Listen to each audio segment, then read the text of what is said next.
Kenapa kalau kalian perhatikan Moka itu saat ngomong itu kelihatan sedih? Karena Moka juga baru tahu di tengah jalan saat itu, dan itu sengaja nggak gue tulis. Kalau gue tulis jadi drama banget kesannya. Ternyata dia baru tahu bahwa Adi ini mau dikorbanin. Jadi sebenarnya siapa yang ngambil pembalut ini, Adi atau Ayu? Jadi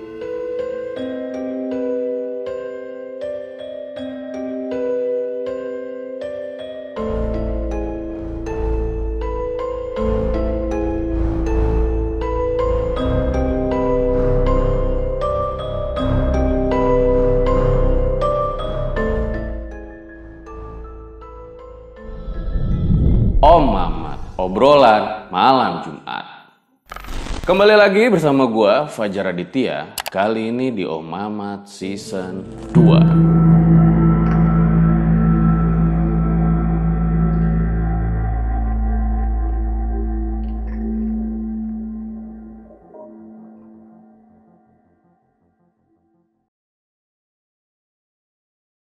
Kalau kata wanita, laki-laki itu dilihat dari janjinya. Sesuai dengan janji gue kepada kalian di video kemarin, part terakhir, teror terhadap 2 pendaki di Gunung Ciremai, di mana udah lebih dari 5.000 komen. Alhamdulillah sekarang di samping gue udah ada Mas Aras Anggoro. Selamat malam Mas. Nih salam corona nih. selamat malam. Jadi akhirnya kita bisa ngobrol-ngobrol langsung ya. Betul. Di RJL ya. Betul. Ini gue santai aja nggak apa-apa ya ngomongnya gue lo ya. Jadi buat kalian yang belum tahu sebetulnya siapa sih Mas Aras Anggoro. Jadi kalau lu semua baca postingan di Edge Mountain tentang cerita teror terhadap 2 pendaki di Gunung Ciremai, itu di part terakhir ada nama Aras Anggoro. Dan bener-bener setelah postingan itu kayaknya lu jadi dicari-cari sama semua orang ya. Betul. Bukan karena dia ngapa-ngapain, tapi memang karena menurut gua ceritanya sangat luar biasa sekali mengenai Adi dan Ayu. Itu bener Mas, lu sampai di teror ya? Dicari-cari karena orang banyak penasaran. Banyak inbox, banyak sampai WhatsApp segala. Hah? Sampai WhatsApp segala. Kok bisa dapat nomor lu? Jadi kalau di page gua kan nyambung sama nomor WhatsApp. Jadi mungkin ada yang iseng klik, ternyata beneran nyambung, ya udah lanjut tanya. Oh gitu, banyak tuh yang sampai WhatsApp lu. Banyak banget. Itu lu ngerasa diteror nggak? Enggak lah, seneng gue malah. Malah seneng lu. Gue pengen nanya juga nih sama lu, mungkin kawan-kawan juga punya pertanyaan yang sama. Sebenarnya siapa sih Adi sama Ayu? Jadi Adi dan Ayu itu teman akrab gue, teman akrab banget. Banget, jadi gue tahu banget ceritanya. Jadi itu mereka berdua temen akrab lu. Banget. Hubungan lu tuh di cerita berarti nggak ada sangkut pautnya ya? Lu cuma menceritakan doang ya? Betul. Dan gue kan sebagai pembaca setia lu nih. Itu gue lihat ya banyak juga komen-komen di RJL. Mungkin juga di postingan lu. Atau di postingan lainnya. Yang mengatakan kalau cerita ini kayak cerita karangan doang. Ya. Nah itu menurut lo gimana? Iya betul, gue banyak sih ya, gue baca komentar di RJL atau di postingan lain. Tapi nggak kalau di postingan gue entah kenapa gitu. Bilang kalau cerita ini settingan, karangan, karena alurnya tuh rapi banget. Ya gue ada di sini untuk meyakinkan gitu, ini cerita real, ini asli. Dan seperti kayak gue pernah selalu ngomong ke orang yang bertanya, walau ini cerita nyata tapi tetap sudah ada penambahan dan pengurangan di sana sini walaupun nggak mengganggu jalannya cerita. Itu aja. Itu tapi ada pengurangan juga maksud lu? Ada. Apa yang dikurangin? Pertama penambahannya dulu aja kali ya. Boleh penambahan dulu. Yang ini sering banget ditanyain orang. Orang suka nanya pin yang dikasih Moka itu bentuknya kayak gimana? Kalau bisa dibawa dong, kan seperti itu.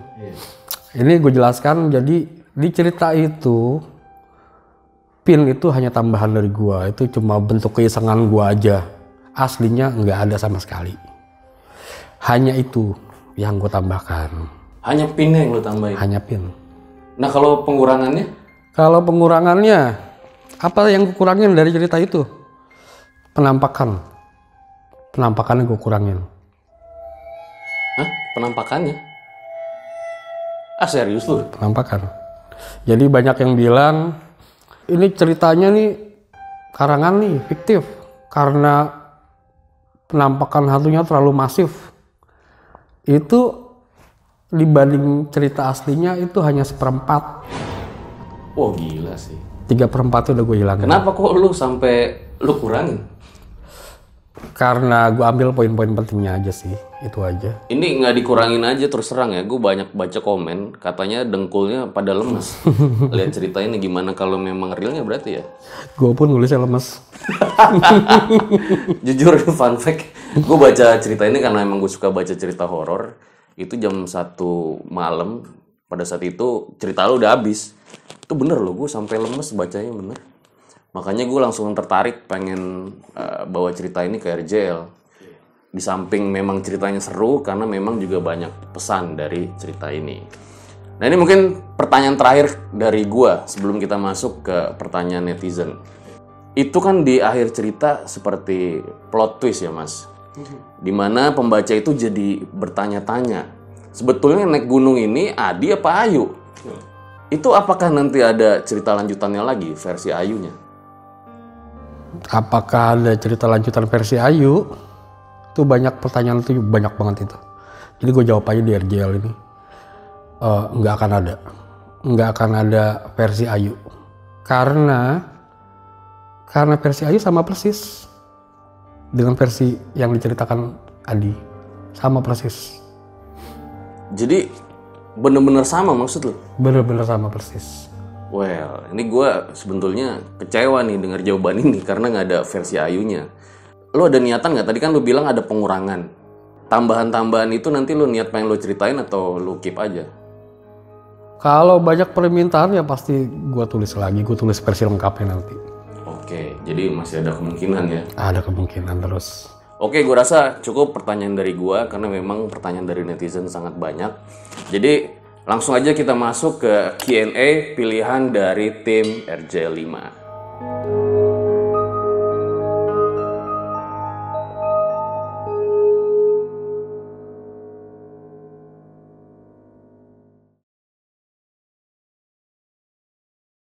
Langsung aja kita ke pertanyaan pertama.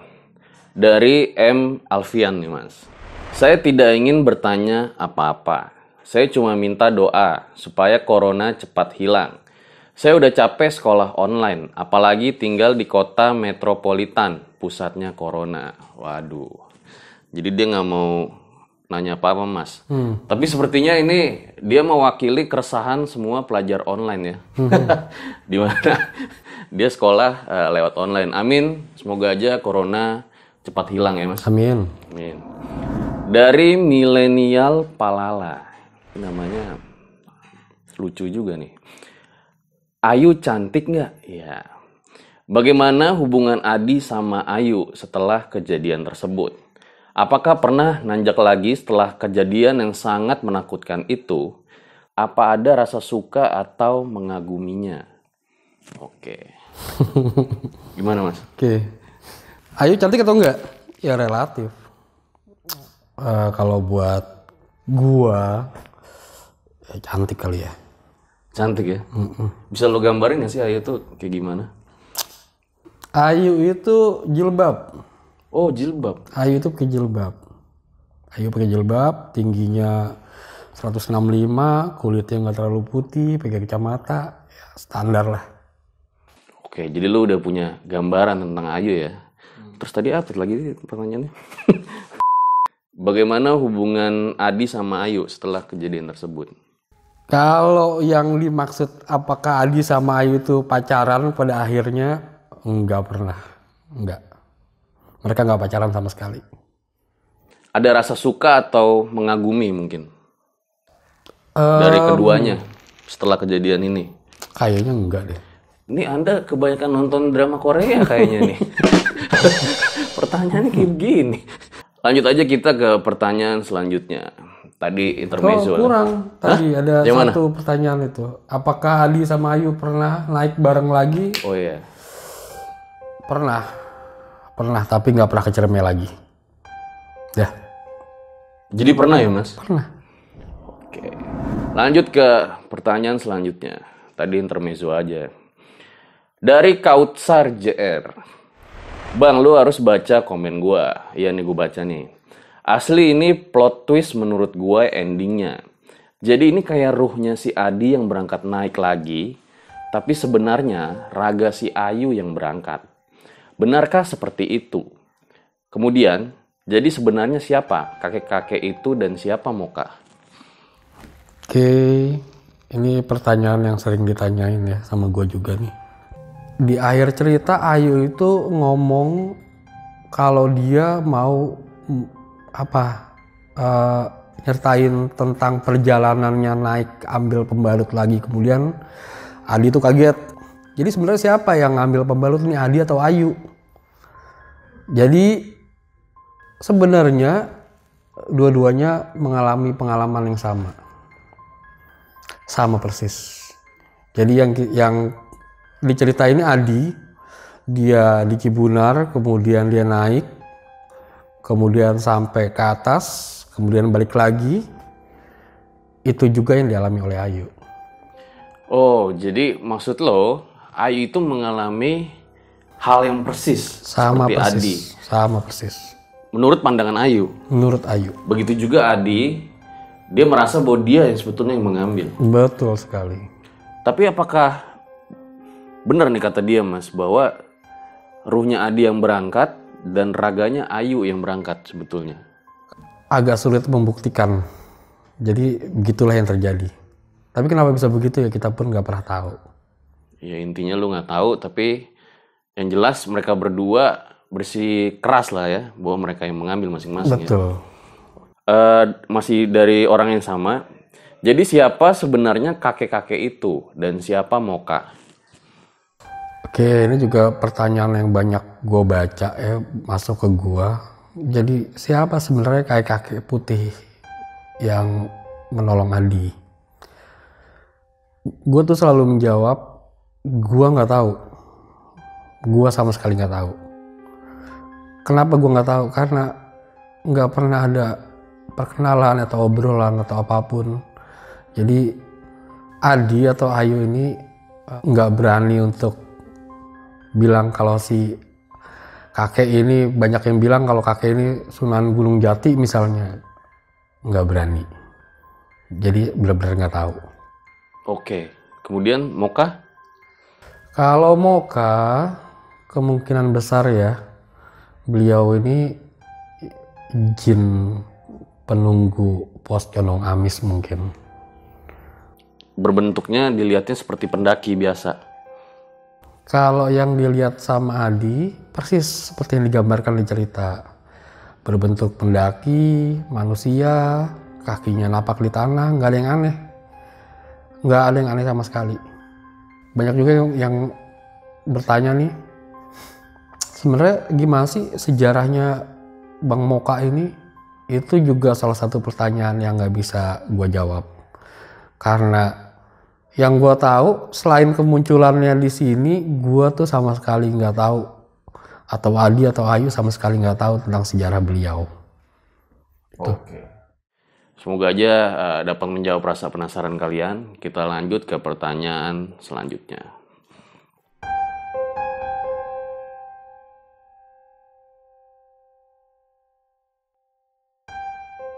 Dari Debas Mahadewa. Siapa yang bawa mereka ke RS sebenarnya? Kemungkinan besar polisi hutan Ciremai. Tapi mereka juga nggak tahu sebetulnya. Jadi kenapa gue bilang kemungkinan besar?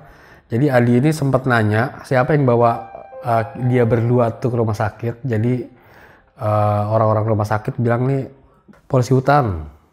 Udah itu aja. Tapi nggak pernah sama sekali polisi hutannya datang ke rumah sakit atau Adi dan Ayu balik lagi ke pos pendakian, sama sekali udah tiba-tiba langsung nggak ada. Oke, jadi memang tidak pernah ketemu sama orang yang membawa mereka secara langsung ya? Pastinya kalau di jalur, kalau nggak ranger ya polisi hutan, nggak ada yang lain. Oke, selanjutnya ini masih di orang yang sama, dia juga menanyakan, oh jadi di mana mereka ditemukan oleh tim penyelamat dan pada saat itu bagaimana keadaannya? Nggak tahu. Jadi waktu pingsan terakhir itu, jadi gini, pertama kali mereka pingsan itu di waktu ketemu keranda mayat. Itu belum sampai Cibunar. Terbangun di pos Cibunar. Terus kalau pertanyaannya itu kapan ditemukan kemudian dibawa ke rumah sakit, kemungkinan di saat pingsan pertama itu. Oke. Kemungkinan besar. Ketika mereka berdua memang pingsan ya? Saat pingsan pertama kali. Oke.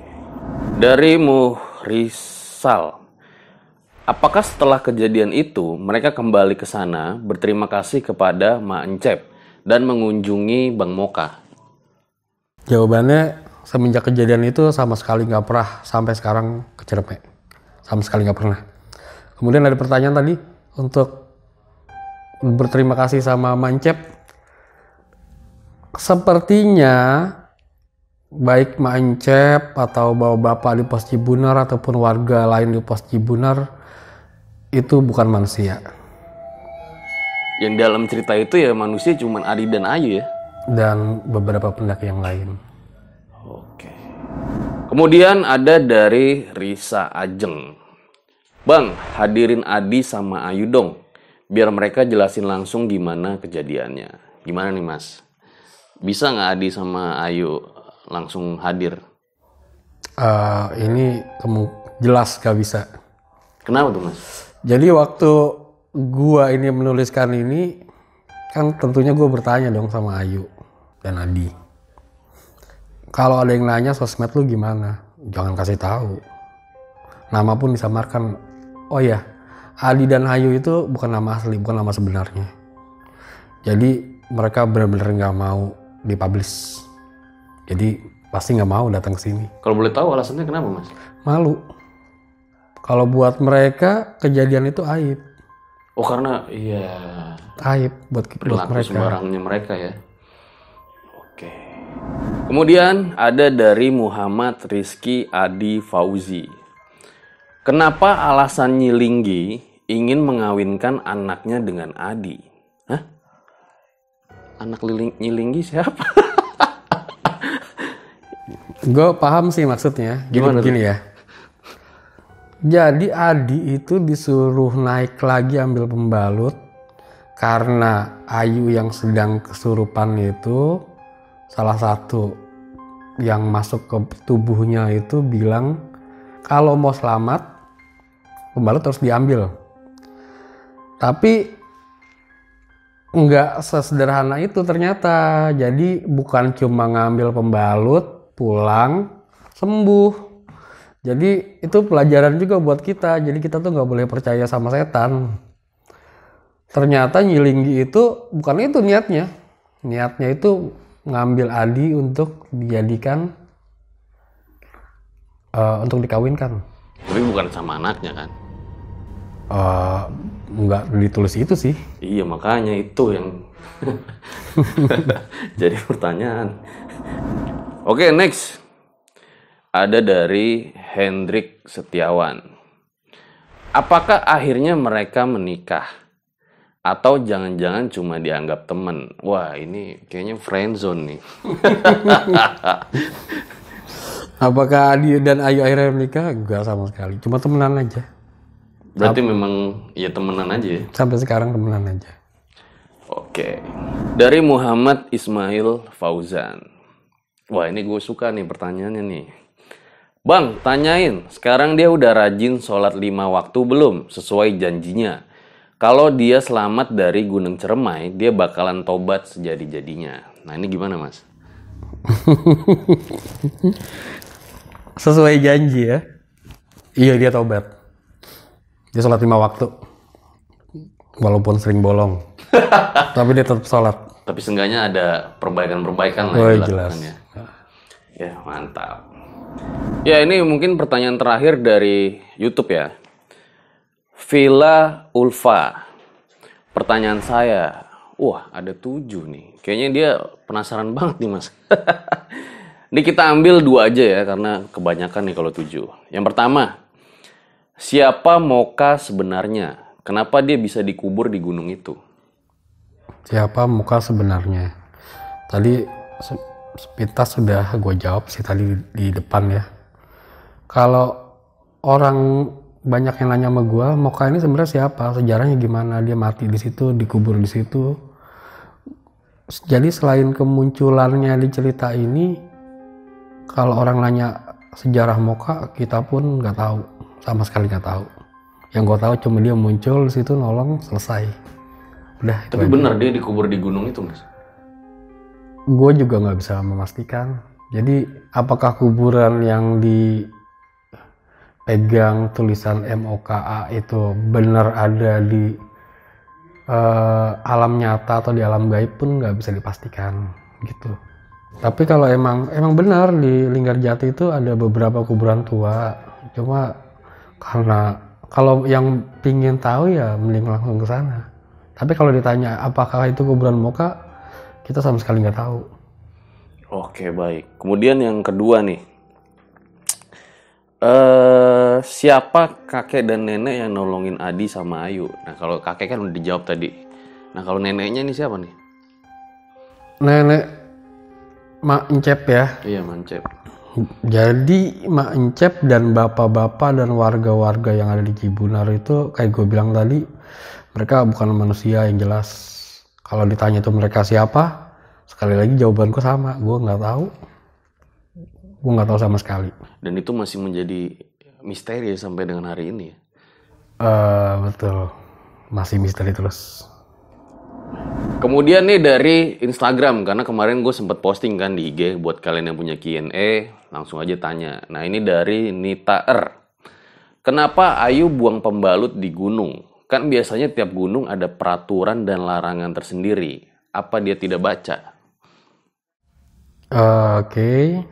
Itu juga banyak pertanyaan ke gua kayak begitu. Jadi Ciremai ini bukan naik gunungnya Ayu pertama kali. Jadi sebelumnya juga Ayu itu udah banyak beberapa kali naik gunung. Tahu peraturan-peraturan, tahu kalau sampah atau pembalut dibuangnya di mana atau bagaimana. Tapi entah kenapa pas di Ciremai ini dia tuh mungkin hilaf kali ya. Dia tahu cuma hilaf. Itu aja.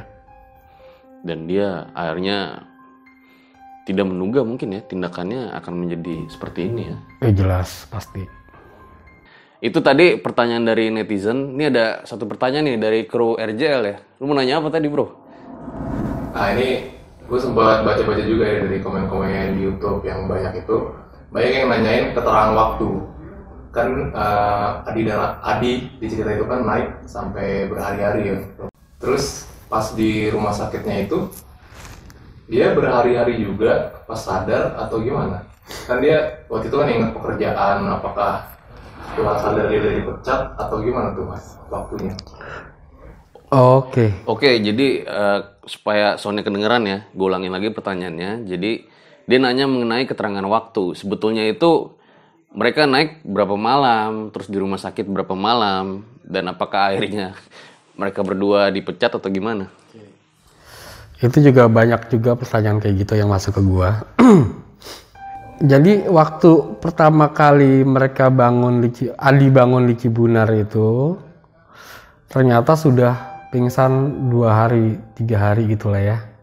Kemudian ditambah naik lagi ke atas sehari, kemudian turun, kemudian rumah sakit 1 hari, anggaplah 5 hari. Terus apakah dipecat? Dia sampai pulang ke rumah, sampai ke pekerjaan, apakah dipecat setelah 5 hari bolos? Enggak, dia nggak dipecat. Kenapa nggak dipecat? Karena bukan itu waktu yang sebenarnya. Jadi yang Adi rasa 3 hari di Cibunar, kemudian ditambah 1 hari naik, kemudian ditambah 1 hari rumah sakit, 5 hari, itu kemungkinan besar itu alam gaib. Karena kejadian nyatanya itu hanya 1 hari. itu cuma memakan waktu 1 hari, waktu yang normal. Jadi maksudnya di rumah sakit cuma semalam? Cuma sehari doang, cuma semalam doang. Jadi nggak sampai berhari-hari. Jadi nggak perlu ada tim SAR yang mencari, nggak perlu ada kesibukan relawan, enggak, normal aja. Cuma 1 hari. Jadi kayak kejadian normal aja ya? Normal aja. Walaupun mereka merasanya berhari-hari, ternyata kejadiannya cuma 1 hari. Wah gila sih, ini masih kayak banyak banget misteri yang ada di dalamnya ya. Betul. Sumpah. Gila.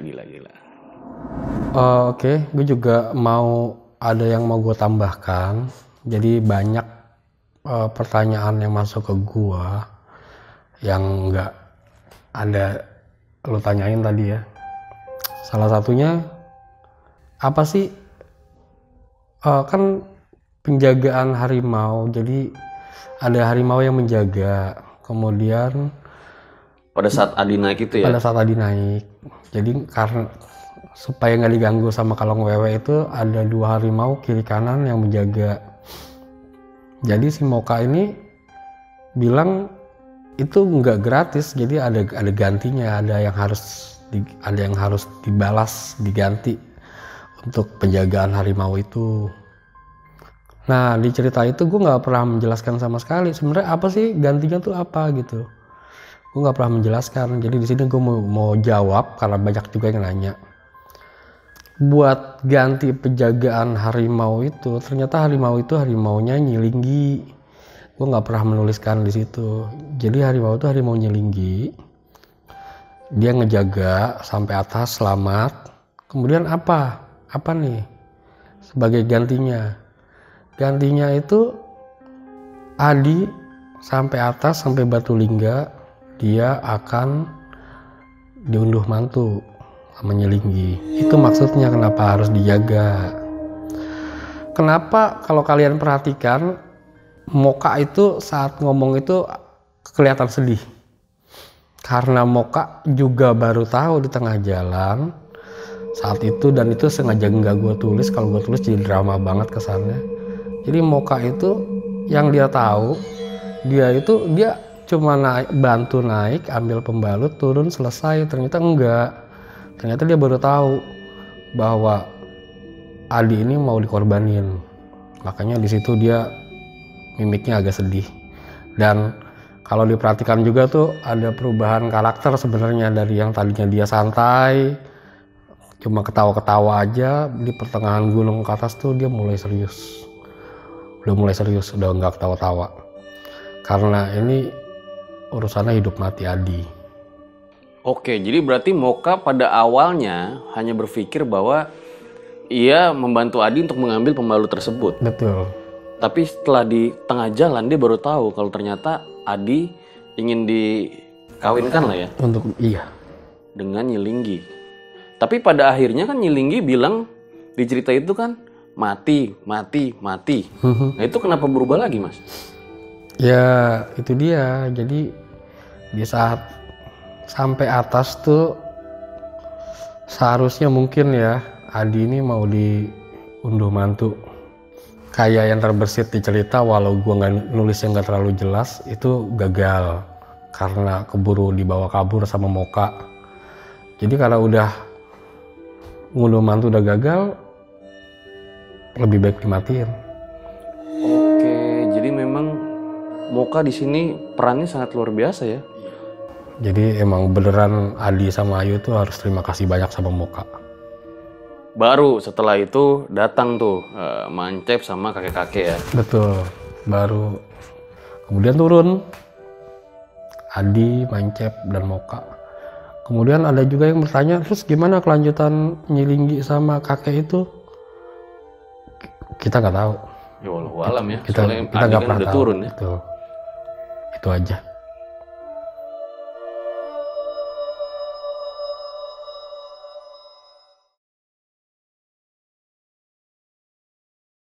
Itu dia guys, sebuah Q&A yang sangat luar biasa sekali dengan Mas Aras Anggoro. Semoga aja dapat menjawab rasa penasaran kalian. Kalau belum puas juga, langsung aja bisa kontak langsung, tanya beliau di Facebook sama Instagram ya. Nanti ada di sini nih. Kemudian gue juga ucapkan terima kasih kepada Mas Aras Anggoro karena memang sudah mengizinkan RJL membacakan ceritanya dan juga tentunya telah men-share cerita Adi dan Ayu ini, di mana menurut gue banyak sekali pelajaran yang bisa kita ambil dari kisah ini. Seperti salah satunya adalah jangan pernah membuang sampah sembarangan, karena memang itu salah satu pelajaran etika ya, di mana bukan hanya di gunung, melainkan di semua tempat. Dan juga tentunya jangan lupa mendekatkan diri kepada Sang Pencipta, karena memang tidak ada kekuasaan tertinggi selain kekuasaannya. Kemudian gue juga ucapkan terima kasih kepada kalian yang sudah mengirimkan pertanyaan ke RJL, dan gue mohon maaf dikarenakan tidak semua pertanyaan bisa dimasukkan ke dalam cerita ini. Nanti bisa kelamaan durasinya. Jadi gue rasa cukup sekian ya episode pada kali ini. Terima kasih Mas Aras Anggoro. Siap. Buat kalian yang suka dengan video seperti ini, jangan lupa like, komen, dan juga subscribe serta share video-video RJ5. Gue Fajar Aditya, Mas Aras Anggoro undur diri. Ciao!